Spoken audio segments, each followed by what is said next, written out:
Hello students, आज हम लोग यूनिफॉर्म सर्कुलर मोशन के बारे में पढ़ेंगे कि कोई भी ऑब्जेक्ट को अगर हम ऐसे रस्सी में पकड़ के, मान लीजिए इस टाइप से रस्सी पकड़ के एक स्ट्रिंग लगाएं और उस पर एक पत्थर बांध दें तो वो सर्कल के फॉर्म में कैसे घूमता है।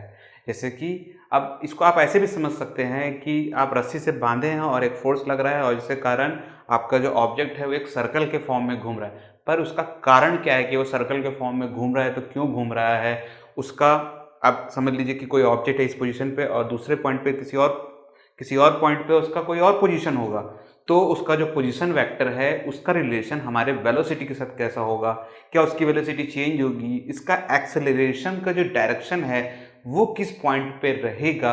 इन सभी चीज़ों के बारे में हम लोग यूनिफॉर्म सर्कुलर मोशन के बारे में पढ़ेंगे। ठीक है, यूनिफॉर्म सर्कुलर मोशन में पढ़ेंगे। यूनिफॉर्म सर्कुलर मोशन में और भी काफ़ी सारी चीज़ें हैं, हम धीरे धीरे और डिटेल में पढ़ेंगे अलग अलग चैप्टरों में। जैसे कि हमारा अर्थ है, ठीक है, तो अर्थ सन के चारों तरफ घूमता है, इक्लिप्स शेप में हल्का हो जाता है, बस सर्कल के फॉर्म में ही रहता है समझ लीजिए। ठीक है, तो वैसा क्यों है, तो इन सभी को हम सेंट्रीपिटल फोर्स के नाम से भी जानते हैं। पर सेंट्रीपिटल फोर्स को हम लोग लॉ ऑफ मोशन जो नेक्स्ट चैप्टर उसमें पढ़ेंगे। इस चैप्टर में हम लोग पढ़ेंगे सेंट्रीपिटल एक्सेलरेशन के बारे में, कि जो एक्सेलरेशन हो रहा है वो किस पॉइंट पे हो रहा है, किस डायरेक्शन में हो रहा है, एक्सेलरेशन का जो मैग्नीट्यूड है उसे कैसे निकाला जाए। इन सभी चीज़ों के बारे में हम लोग इस वीडियो में बात करेंगे। चलिए स्टार्ट करते हैं फिर। ठीक है, तो आज का हमारा टॉपिक है यूनिफॉर्म सर्कुलर मोशन। बहुत ही सिंपल सा टॉपिक है, एक एक करके हम लोग पूरा डिटेल में इसको पढ़ेंगे। ठीक है, देखिए अब मैं मानता हूं कि मैं कोई एक चीज है जिसको गोल गोल घुमाने की कोशिश कर रहा हूं। ठीक है, तो मान लीजिए कि ये इसका सर्कुलर एक पाथ है। ठीक है, और इसको मैंने यहां से पकड़ा हुआ है, तो इसको आप सेंटर मान लीजिए। ठीक है, अभी जब मैंने घुमाना चालू किया तो मेरा जो ऑब्जेक्ट है अभी इस पोजीशन पे रखा गया, इसको आप मान लीजिए कि ये पी पोजीशन पे है स्टार्टिंग पे। ठीक है, अब मैंने जैसे इसको घुमाना चालू किया तो एक ऐसा समय आएगा कि एक सर्कुलर पूरा लूप बन जाएगा और इसका चारों तरफ जो रेडियस है वो बराबर हो जाएगा। ठीक है, अब उसमें से कोई भी एक दो पॉइंट को आप ले लीजिए। मान लीजिए पहला पॉइंट ये है, अब एट सर्टेन टाइम पे मतलब डेल टी टाइम पे, ठीक है, ये पोजीशन यहां आने के बजाय यहां आ गया, पी डैश पे आ गया। ठीक है, तो पहला पोजीशन वेक्टर मेरा क्या था, ये था। ये अगर मेरा ओरिजिन है, सेंटर हमारा ओरिजिन है, क्योंकि कोई भी चीज जब अब मैं सिंपल से ऐसा रखूंगा, स्टार्टिंग करूंगा घुमाना, तो सबसे पहले वो इसके इस टाइप से स्ट्रिंग में रखेंगे अगर, तो वो पत्थर जो है सबसे पहले नीचे रहेगा, फिर मैंने घुमाना चालू करूंगा तो धीरे धीरे उसका जो रेडियस है वो बढ़ते जाएगा।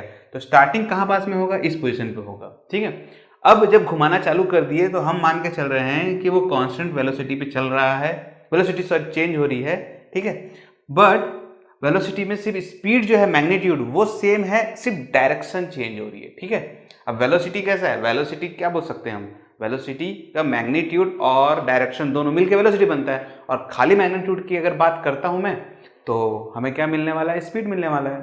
ठीक है, ठीक है, तो पोजीशन पी है ये, अगले पॉइंट पे किस पोजीशन पे चला गया, पी डैश पे चला गया। ठीक है, तो पहला पोजीशन वेक्टर आर बना, दूसरा पोजीशन वेक्टर आर डैश बना। अब हम इसमें वेक्टर का एडिशन वाला फॉर्मूला लगाएंगे।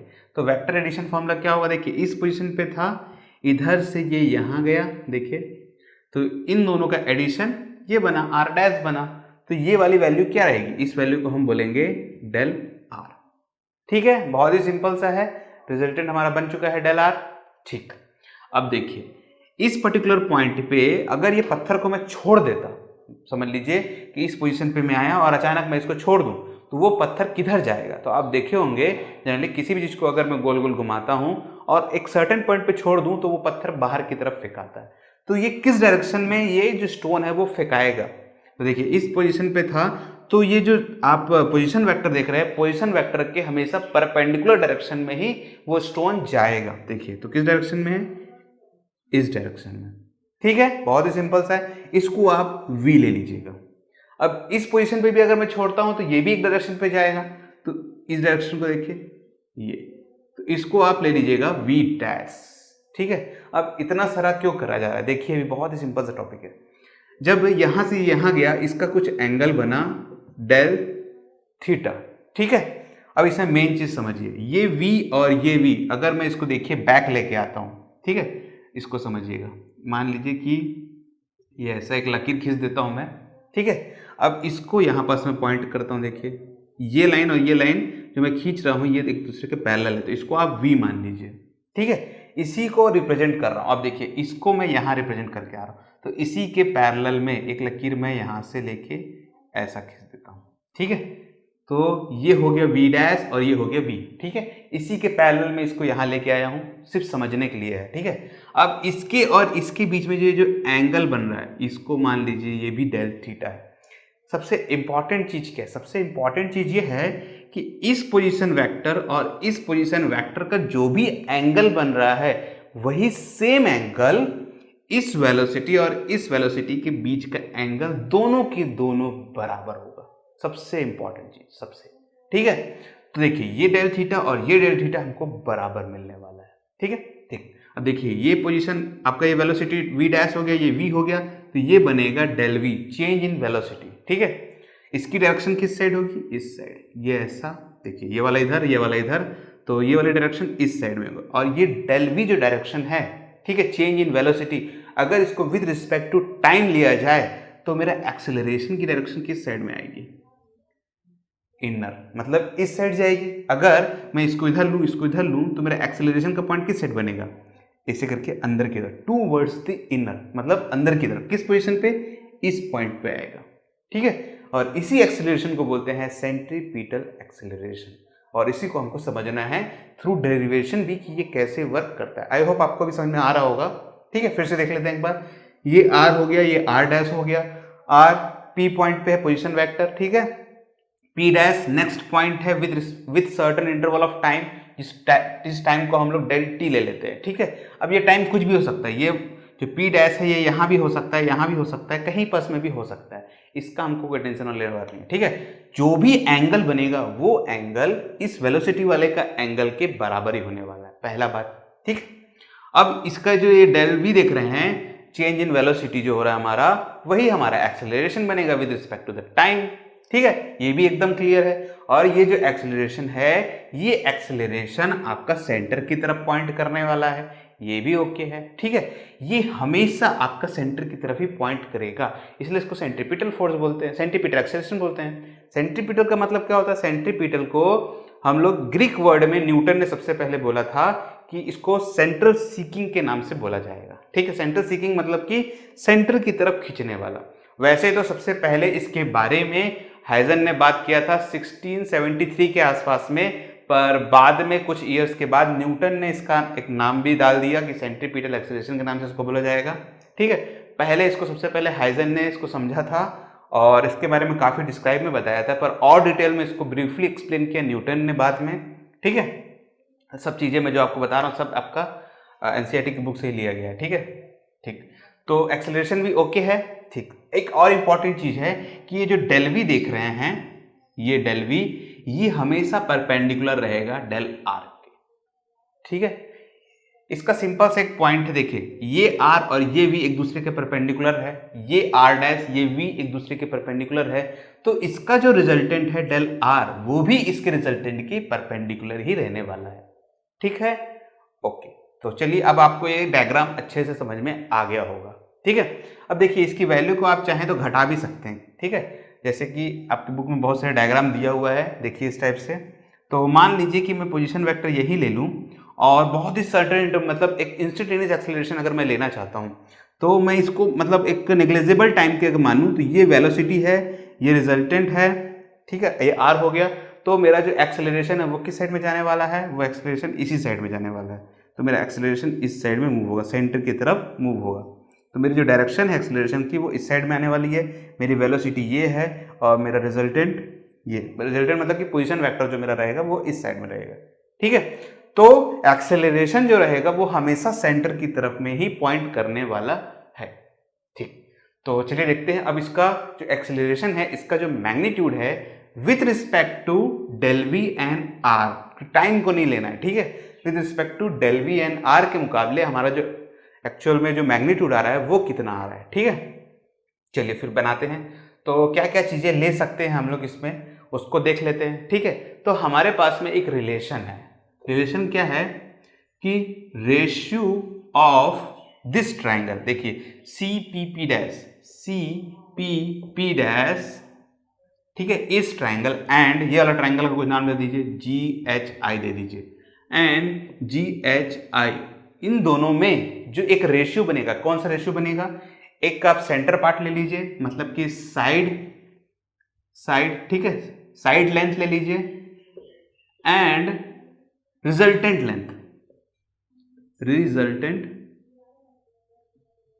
लेंथ, इन दोनों को आप लेंगे अगर, तो साइड लेंथ क्या है, इसका आर है और इसका वी है, ठीक है, और ये इसका ये रिजल्टेंट है डेल आर है, ठीक है। तो रेशियो क्या बनेगा, देखिए डेल वी अपॉन वी, ले लीजिए, वी डैश ले लीजिए, equal to del are upon are, यही बनेगा, ठीक। अब देखिए del v equal to v dot del are upon r, एक रेशियो आ गया हमारे पास में ये, ठीक है। अब एक्सेलरेशन का जो फॉर्मूला होता है वो क्या होता है, तो एक्सेलरेशन का जो फॉर्मूला होता है वो होता है del V upon del T, यही होता है फॉर्मूला हमारा, change in velocity upon change in time with respect to time, ठीक है।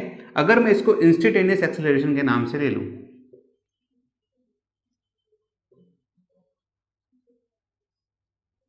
ठीक है, अगर मैं इसको इंस्टेंटेनियस एक्सेलरेशन के पॉइंट पे लेता हूं तो देखिए क्या आएगा, a इक्वल टू, ठीक है, अभी इसको सेंटीमीटर के नाम से नहीं लिखते हैं, लिख भी सकते हो नहीं भी लिख सकते हो, limit of del T time to zero del V upon del T. अब देखिए ये डेल वी को उठा के आप यहां ले आइए तो क्या आएगा, limit of del T tends to zero, del V आएगा V dot del are upon are, यही आएगा, ठीक। अब t बचा हुआ है तो t को आप डेल टी को नीचे ले आइए, ओके। अब इसमें कांस्टेंट टर्म क्या है, v जो चेंज हो रहा है हर पॉइंट पे, उसकी जो वेलोसिटी है उसका सिर्फ और सिर्फ डायरेक्शन चेंज हो रहा है, पर इसकी जो मैग्नीट्यूड है वो चेंज नहीं हो रहा है, तो कांस्टेंट टर्म पे है तो उसको बाहर ले आइए, और वैसे भी ये डेल टी टर्म्स पे लिमिट को लिया जा रहा है, ठीक है, तो v अपॉन आर को आप बाहर ले लीजिए, limit of del T tends to zero del are upon del T है, ठीक है। Del are upon del T क्या होता है, डेल आर मतलब कि डिस्प्लेसमेंट, आपका जो रिजल्टेंट है, ठीक है, ये आपका डिस्प्लेसमेंट था, और ये हो गया T, displacement upon time is velocity, तो इस पूरे को मैं वेलोसिटी के नाम से ले सकता हूं, तो v upon R dot V, तो हमारा फॉर्मूला क्या बन के आएगा, वी स्क्वायर अपॉन आर, और ये रहेगा ए सी, सेंट्रीपिटल एक्सेलरेशन, ठीक है। तो with respect to the velocity and radius हम बोल सकते हैं कि ये हमारा फॉर्मूला है, और ये आपका जो मिलेगा वैल्यू, इसका वैल्यू जो मिलेगा ये रहेगा मैग्नीट्यूड। देखिए इतना सिंपल सा एकदम है, एकदम छोटा सा डेरिवेशन है, बस आपको एक चीज ध्यान रखना है कि ये ट्रायंगल है इस ट्रायंगल के बराबर रहने वाला है, तो इसका जो रेशियो है, सिमिलरिटी अगर आप बोल सकते हैं, अगर आप 10th में एक सिमिलर ट्रायंगल का फॉर्मूला अगर पढ़े होंगे तो उस रेशियो के हिसाब से आप इसको निकाल सकते हैं आराम से, ठीक है। तो इसका जो रेशियो है वो दोनों के दोनों बराबर होगा, और इस तरीके से इसको निकालना है, तो ए सी कितना आएगा, वी स्क्वायर अपॉन आर। अब एक्सेलरेशन जो हमारा निकल रहा है इसको हम लोग एक और तरीके से भी निकाल सकते हैं, एंगुलर एक्सेलरेशन के फॉर्मूले पे भी, ठीक है। तो चलिए देखते हैं कि एंगुलर एक्सेलरेशन जो है उसका जो डेरिवेशन है उसे कैसे सॉल्व किया जाए। बहुत ही सिंपल सा डेरिवेशन है, इसी फॉर्मूले पे अपने को बनाना है, ठीक है। तो जगह थोड़ा सा बनाते हैं सबसे पहले इस तरीके से, क्योंकि डायग्राम को अगर मैं मिटाऊंगा तो आपको समझने में थोड़ा सा दिक्कत हो सकता है, ठीक। देखिए एंगुलर एक्सेलरेशन मतलब यहां से ये सर्कल के फॉर्म में जा रहा है, तो एंगुलर एक्सेलरेशन का जो फॉर्मूला होता है वो क्या होता है, तो एंगुलर एक्सेलरेशन का फॉर्मूला होता है एंगल अपॉन टाइम। देखिए क्या निकल के आएगा हमारे पास फॉर्मूला, तो फॉर्मूला निकल के आएगा W equal to del theta upon del time, यही आएगा एंगल अपॉन टाइम, ठीक है, ठीक। अब देखिए एक फॉर्मूला है हमारे पास में, तो हमारे पास में एक एंगल है, एंगल क्या है कि डेल थीटा, मतलब ये एंगल इक्वल टू होता है आर्क अपॉन रेडियस, यही फॉर्मूला होता है, ठीक। अब ये फॉर्मूला होता है तो आर्क क्या है हमारा, आर्क है हमारा डेल आर, रेडियस क्या है आर, ठीक है। तो इस डेल आर अपॉन आर को हमको यहां फिट करना है, ठीक है। तो देखिए फिट कर दीजिए, कितना आएगा हमारे पास में, W equal to del theta ये है तो इसको लिख सकते हैं अपन डेल आर अपॉन आर, ठीक। डेल टी है तो नीचे आप डेल टी लिख लीजिए, ठीक है, ठीक। अब देखिए इसको कैसे लिख सकते हैं हम लोग आगे, तो W equal to del R, R को बाहर कर लीजिए तो 1 अपॉन आर आएगा, और यह आएगा del are upon del T. ठीक है, तो del are upon del T होता क्या है? Del are upon del T होता है वेलोसिटी। तो W equal to 1 upon R और ये बनेगा वेलोसिटी। इस r को यहाँ मल्टीप्लाई कर दीजिए तो W R equal to V आएगा, तो v equal to W R. और एक हमारे पास में फॉर्मूला आ गया। अब इसी को आप एक्सीलरेशन के फॉर्मूले पे जोड़ दीजिए, तो एक्सीलरेशन कितना आएगा? v की जगह डब्ल्यू आर, तो डब्ल्यू स्क्वायर बन जाएगा, आर स्क्वायर बन जाएगा अपॉन आर, ये आर स्क्वायर कैंसिल, बनेगा डब्ल्यू स्क्वायर आर। एक और फॉर्मूला हमारे पास में आ गया due with respect to the angular X velocity. ठीक है, तो एंगुलर वेलोसिटी क्या है? डब्ल्यू। ठीक है, इसको हम लोग ओमेगा के नाम से भी जानते हैं, जो कि एक ग्रीक वर्ड है। ठीक है, मैक्सिमम वर्ड आपके ग्रीक वर्ड से ही आते हैं, अभी तक मुझे ये नहीं मालूम कि ऐसा क्यों है, पर आते हैं। ठीक है, तो W जो है उसको हम लोग ओमेगा बोलते हैं, जो कि एक ग्रीक वर्ड है। तो एंगुलर एक्सेलरेशन का फॉर्मूला कैसे बनेगा? ओमेगा स्क्वायर आर एक फॉर्मूला आप रख सकते हैं, या तो वी स्क्वायर अपन आर। ये फॉर्मूला लीजिए या ये फॉर्मूला लीजिए, दोनों ही अपनी जगह में सही है, बस तरीके अलग अलग हैं। ठीक है, तो आई होप आपको अब ये चीज़ें क्लियर हो गई होंगी। अब इन्हीं फॉर्मूले से कुछ और भी फॉर्मूले बनाए जाते हैं। ये डिपेंड करता है कि आपका जो क्वेश्चन है इसके ऊपर जो न्यूमेरिकल पूछे जाते हैं उसके ऊपर ये डिपेंड करता है कि आपको जो न्यूमेरिकल्स बनाने हैं वो किस टाइप से बनाने हैं। ठीक है, तो मैं आपको 2-4 फॉर्मूले बना के दिखाता हूँ। ठीक है, यहाँ पास में देखिए, एक एग्जाम्पल समझिए। ठीक है, देखिए एक फॉर्मूला है अपना स्पीड। अगर ये एक पूरा कंप्लीट साइकिल कंप्लीट करता है, मतलब ये एक सर्कल है जो अपना पूरा साइकिल को कंप्लीट करता है, एक पूरा फुल साइकिल। ठीक है, तो उसके लिए आपको एक टर्म समझना पड़ेगा, फ्रीक्वेंसी।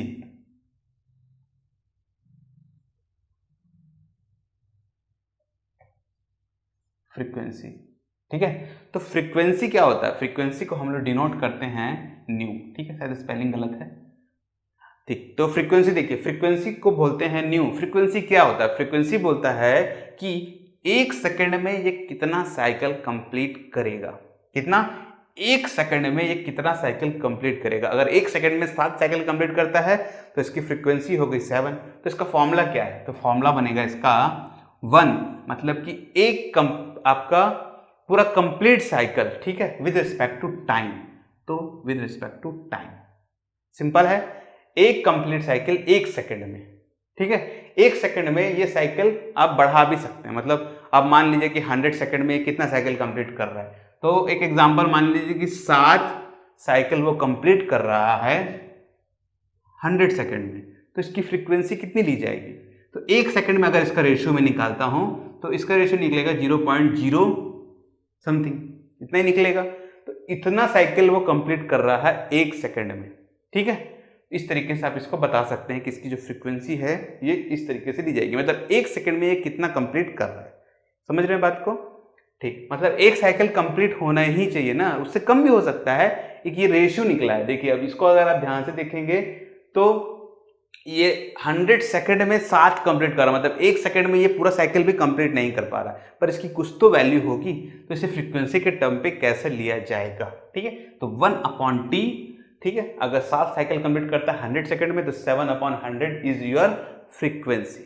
ठीक है, ठीक, तो इस तरीके से एक फॉर्मूला ये बनता है। अभी देखिए एक स्पीड का फॉर्मूला इसमें निकल के आता है।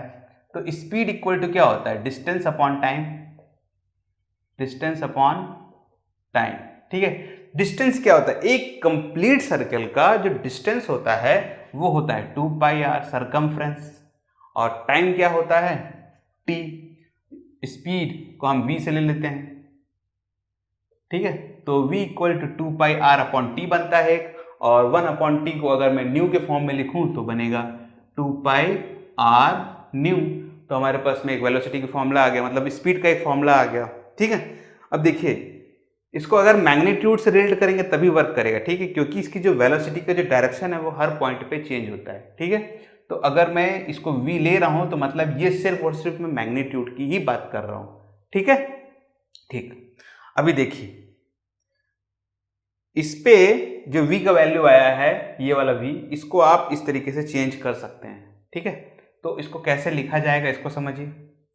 अगर मैं बोलता हूं कि v equal to 2πr nu है, v है, ये है, v के टर्म पे तो ये वाला टर्म आ ही गया है। ठीक है, अब हमको v का टर्म को छेड़ना नहीं पड़ेगा यहाँ पास में, अपने को w चाहिए अभी यहाँ पास में। तो w इक्वल टू क्या है? v/r होता है।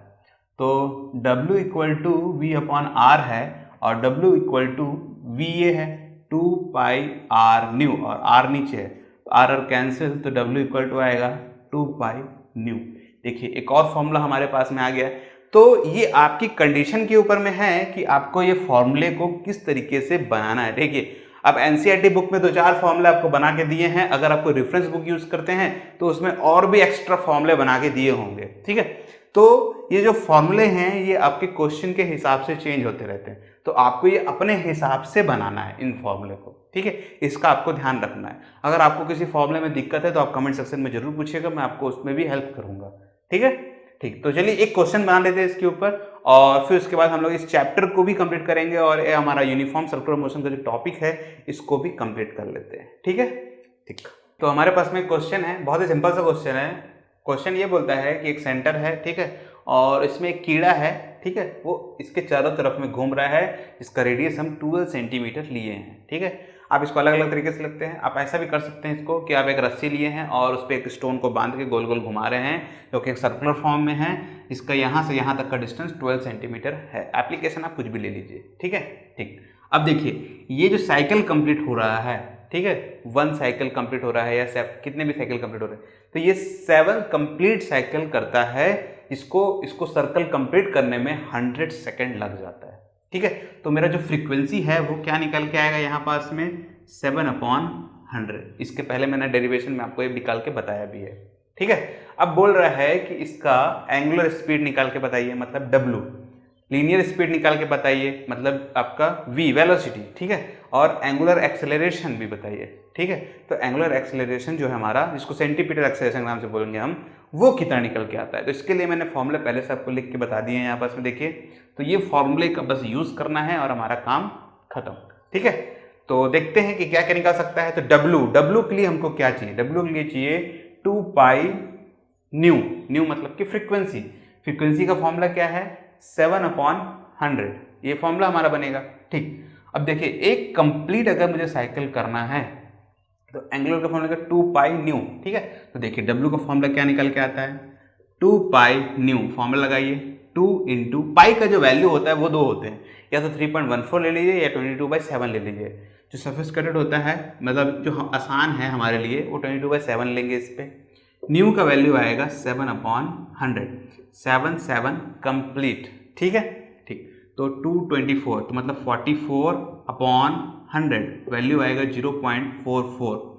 ये जो वैल्यू है पाई की, जब हम लोग वैल्यू को रख देते हैं तो ये वैल्यू रेडियन में कन्वर्ट हो जाता है, ठीक है। जब 2 पाई की वैल्यू आती है तो रेडियन में, और एंगल में लेंगे तो डिग्री में, ठीक है। तो 2 पाई लिए हैं मतलब वैल्यू जो है वो रेडियन है। तो देखिए ये रेडियन। अब देखिए ये एक पूरा कंप्लीट हो रहा है साइकिल, तो नीचे में जो 100 आया है ये सेकंड पे है, तो यहाँ लिखेंगे रेडियन पर सेकंड। तो हमारा वैल्यू निकल के आता है एंगुलर स्पीड का 0.44 रेडियन पर सेकंड, ठीक है। रेडियन एक्चुअल में ये जो मूवमेंट आता है इसको हम लोग रेडियन के फॉर्म में लेते हैं, ठीक है। तो 0.44 रेडियन पर सेकंड मतलब 1 सेकंड में 0.44 रेडियन खिसकेगा, ठीक है। ठीक, अब सेकंड चीज पूछता है लीनियर स्पीड। लीनियर स्पीड के लिए बहुत ही सिंपल सा है, V = WR, तो निकल के आएगा V = WR।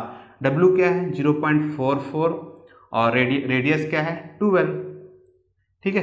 तो ये बन के आएगा W रेडियन पर सेकंड और R आएगा रेडियस, ठीक है। रेडियस मतलब सेंटीमीटर, तो रेडियन सेंटीमीटर पर सेकंड के हिसाब से हमारा फॉर्मूला बन के आता है, ठीक है। ठीक, तो देखिए इसको मल्टीप्लाई कर दीजिए, तो 12 4 जा 12 30 12 4 जा 48, तो 8 4 ऊपर 12 4 जा 48 और 452, 48 और 452, 2 पॉइंट है, 2 पॉइंट लगा दीजिए, 5.28 रेडियन सेंटीमीटर पर सेकंड। ये हमारा फॉर्मूला बन के आएगा 12 का ये सेंटीमीटर और इसका रेडियन पर सेकंड, ठीक है। तो रेडियन सेंटीमीटर पर सेकंड 5.28, ओके है। ठीक, अब आता है एक्सेलरेशन। एक्सेलरेशन का निकालने का फॉर्मूला कितना सारा है, 2-3 फॉर्मूले हमारे पास में है। एक फॉर्मूला ये हो गया एक्सेलरेशन = V²/R और एक एक्सेलरेशन का फॉर्मूला होता है W²R। आप दोनों में से कोई भी फॉर्मूला लगा लीजिए, आपका आंसर आ जाएगा, ठीक है।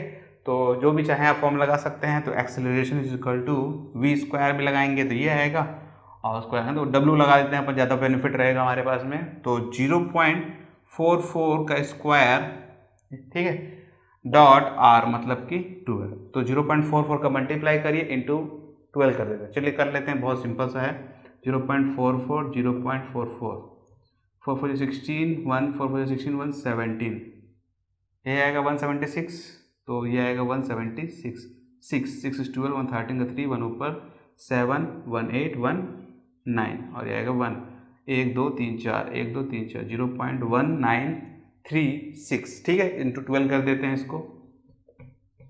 2 6 है 12 12 का 2 1 ऊपर 2 3 6 1 7 2 9 है 18 18 का 8 1 ऊपर 2 1 2 1 3 इंटू 1 1 6 है 6 3 9 1 2 12 1 13 का 3 1 ऊपर 8 4 12 का 2 1 ऊपर 9 1 10 13 का 3 1 ऊपर 2 1 2 3 4 1 2 3 4 2.3 आ रहा है, ठीक है।